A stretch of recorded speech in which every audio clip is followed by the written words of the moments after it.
Okay, here's another video.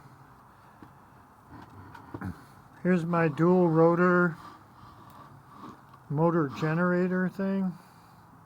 I was spinning this with a rotoverter a few months ago, and it works like an alternator.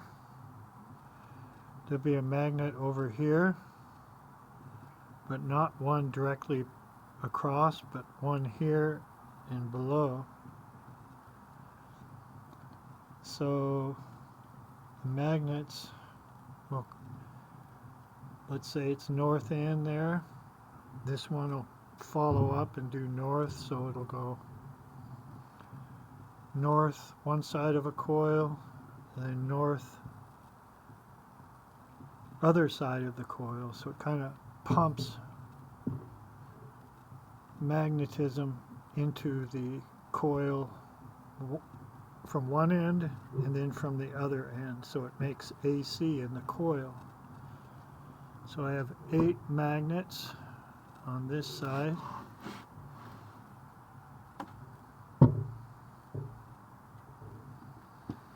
Eight magnets on this side. But the magnets are not straight across. Instead, they're staggered so that you'll make AC. It spins really easy. I have ferrite cores. See how easy it spins. You can see the air gap is fairly tight.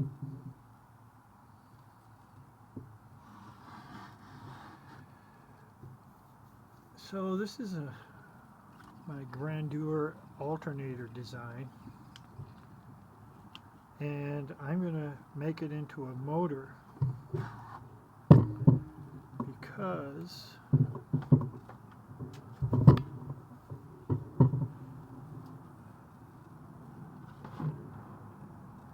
there's magnets, small magnets. Here's one, here's another, here's another. There's 8 small magnets corresponding for each magnet there. So I'll be taking like a Hall effect like this. There's positive, negative, and then the trigger, the green wire. And the trigger you hook to the MOSFET gate driver chip. Here's one picture of how that works. So here's where that green trigger wire from the Hall effect comes in. You have a 10K resistor, and then it goes to this pin of the 4421 or 4422 MOSFET driver chip. And to know how to hook it up, the middle one is positive. This is also positive. The metal here, you can put a bolt here and hook this up if you want, or this way, same thing. So that goes to the positive of the circuit. The ground, there are 2 of these put together, goes to ground, and then the one on the right here is the output from the chip. And you have a 20 ohm resistor to kind of get rid of any sort of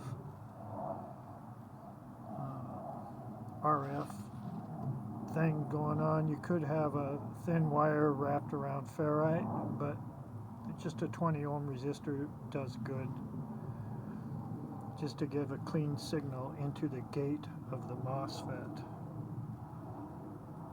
And a MOSFET gate is this one, and that's called the source, and that's the drain in the middle. And I've made about 20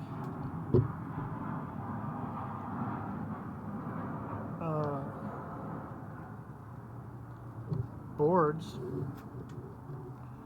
that are going to be pulsing some coils that'll pulse this around, or I could use these to short the generator coils, or I could be switching out the power made into generator coils here. The generator coils are all in between here. There's 8 of them. And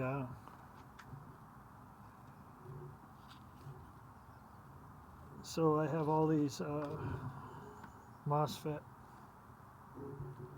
boards to do various things. Now if I want to short the coils at the sine wave peaks, actually touch their leads together to kind of make them explosive and really fill up caps quickly, it puts the caps into a high voltage AC ringing, hyper ringing I call it. And now your caps fill up really quick. To do that,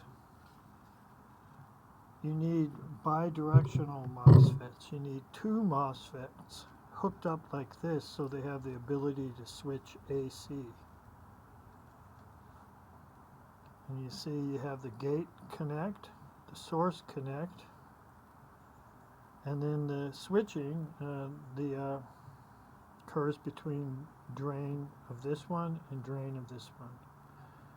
And these are called bidirectional MOSFETs. And you notice I've paralleled 3 over here, then 3 over here. Then I hooked them up bidirectionally. Here's that driver chip with a 10K resistor and a 20 ohm resistor going to the gate. And I just showed previously.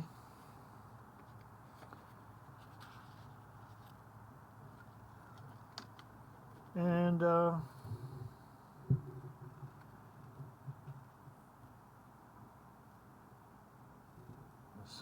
I'll show you what's going on here. Here's the gate connected to the other gate. Here's the source connected to the other source. Here's the drain A and drain B. And they come out these really thick wires to be doing coil shorting or whatever you want with these.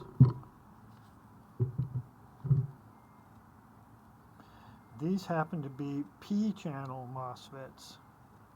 You'd put these before the coil because I have P-channel MOSFETs. And so the positive hooks over here to the source. Here's the positive here.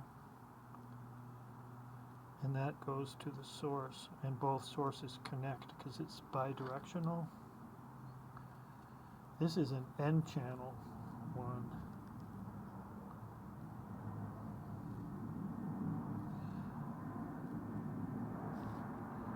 And this has the ground of this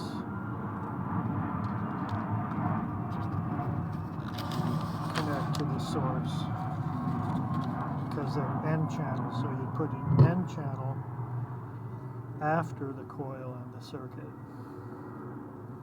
It's supposed to get better back EMF with an N-channel. I'm not sure with doing peak coil shorting if there's any advantage having, I mean, you get better flyback from having the switching at the using N-channel MOSFETs and it's after the coil. I'm not sure if P channels or N channels will work better for peak coil shorting. Probably makes no difference, but it might. So I have both to check it out.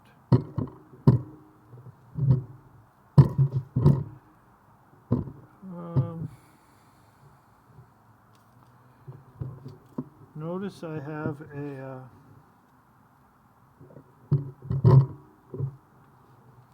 10K resistor across each stack of MOSFETs from the gate to the source.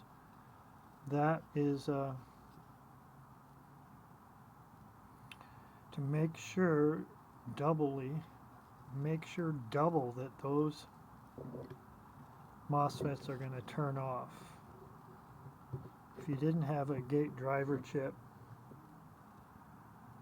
and you did not have this bleed resistor from the gate to the source, your MOSFETs will probably stay on way too long. And so supposedly you don't need these with a driver chip, but I'm doing them anyway, so it's kind of a fail-safe thing, having a 10K ohm resistor from the gate to the source.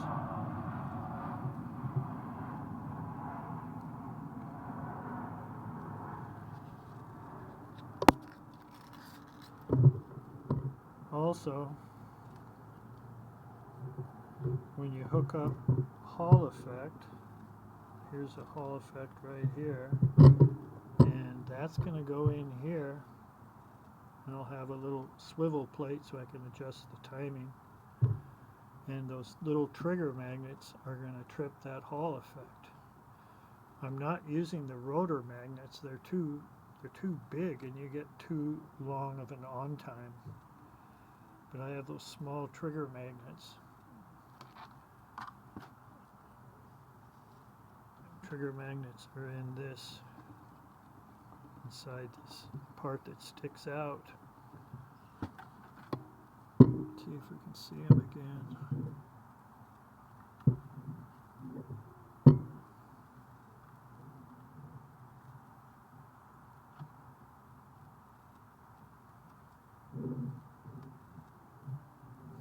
Anyways, they're in there. There's 8 of them. I showed them before. Okay, so that's the idea. I'm going to be using this as a motor or a pulse out at the peaks or wherever you want from the generator coils into caps, or shorting the coils at the sine wave peaks and putting that after a full wave bridge rectifier into a capacitor. Then the capacitor, when it's floating, will dump into the load. You want to fill the capacitor by itself, and you want to dump the capacitor while it's not connected, while it's decoupled, so you don't have any problems with the draw going way up